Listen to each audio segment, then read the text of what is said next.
Karena saya belum terlalu dengar tentang resikonya, jadi sejauh ini ya masih biasa aja sih. Dengar, cuman belum terlalu familiar ya. Vaksinasi itu kan masukin virus ke dalam tubuh.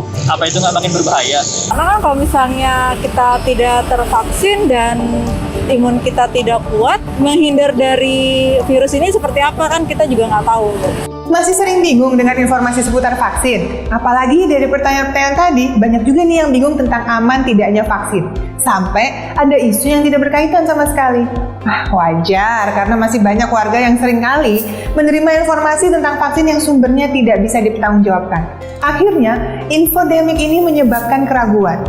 Padahal, banyak sekali manfaat vaksin yang sudah kita ulas pada video-video sebelumnya.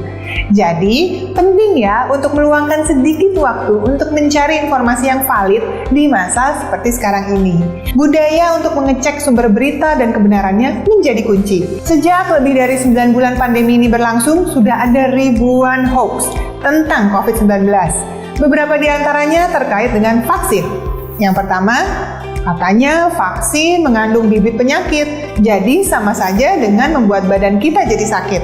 Wah, anggapan ini salah, karena vaksin itu terbuat dari virus atau bakteri yang sudah dilemahkan, yang fungsinya membuat badan kita jadi kenal, lalu jadi kebal melawan penyakit tersebut.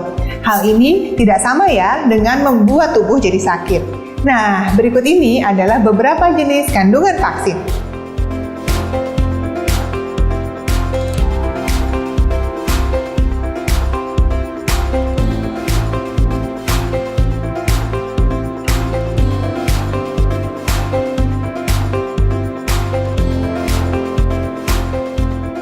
Yang kedua, katanya vaksin mengandung zat-zat yang berbahaya.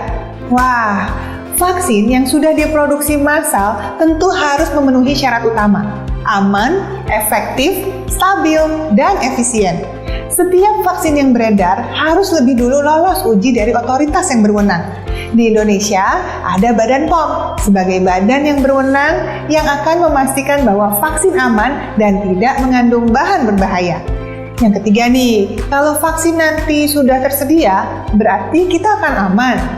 Vaksin memang salah satu cara agar kita bisa segera keluar dari pandemi ini. Kalau sudah tercipta kekebalan komunitas pada mayoritas penduduk dunia. Tapi perlu diingat bahwa vaksin itu bukan satu-satunya solusi untuk mencegah penularan COVID-19.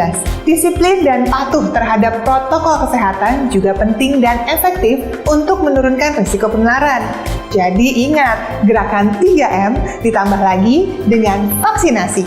Tentu akan lebih baik. Masih banyak lagi mitos dan hoax yang beredar di kalangan masyarakat seputar vaksin. Nah, tugas kita adalah untuk memilah-milah mana yang benar dan mana yang bukan. Luangkan waktu lebih untuk membaca atau hubungi kontak hotline resmi dari Satgas COVID-19. Lebih baik mencerna informasi dengan baik kan daripada panik atau bahkan menjadi penyebar hoax.